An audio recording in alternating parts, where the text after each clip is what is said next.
Story with Bob Dotson comes from the Navajo Reservation in northern Arizona, home to some of the most spectacular scenery on Earth. Bob found a man there who's made it his life mission to make others aware of the beauty of his land.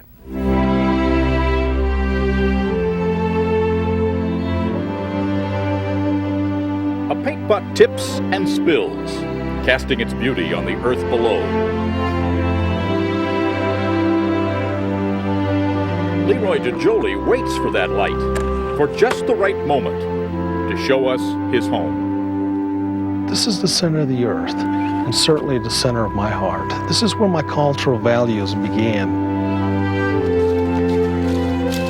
DeJolie grew up on a Navajo ranch north of the Grand Canyon. But for most of his 45 years, he has had to straddle two worlds. It's like a knot, tied in a rope. Days working in a power plant. Evenings and weekends doing something traditional Indians once shunned. The Navajos were a little reluctant to get their photographs taken because they felt like they were stealing their soul. LeRoy figured photography could preserve the Navajos' deep spiritual connection to the land. So he snapped a picture and sent it to Arizona Highways magazine.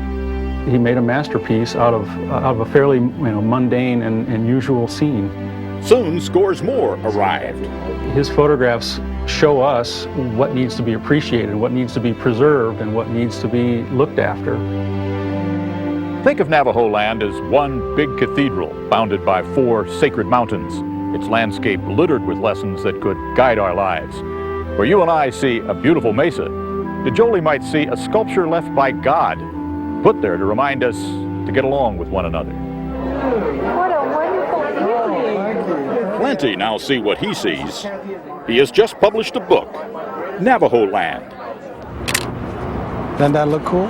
Yeah. A new generation of Native Americans inspired by LeRoy's approach is now learning photography. It's like a whole new world to me, and I have a different appreciation for it. It's more spiritual. LeRoy believes a responsibility comes with living in this spectacular landscape. He now takes Navajo kids to places that aren't hiked every day.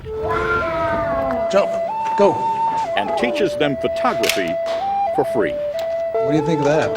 Isn't that beautiful? Here in the closeness of a desert cut, he shows them the power of shadow and light. That's what you call, what kind of lighting we call that? Remember? Side light. No, it's called reflective lighting because it's reflecting back off the direct lighting, right?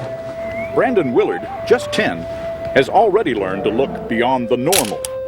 You can adjust that up and down like that, okay? You can focus and make an image, okay? What do you hope these kids see through the lens besides just a pretty picture? Gosh, I'm hoping they see the sacredness and the culture that lies in our traditions. Some folks say we have lost our sense of place, that the future lies over the mountains, out on the highways. Not LeRoy DeJolie. I remain anchored to the Red Rock country of Navajo land. This is where I'm supposed to be. In a land that still has lessons to teach.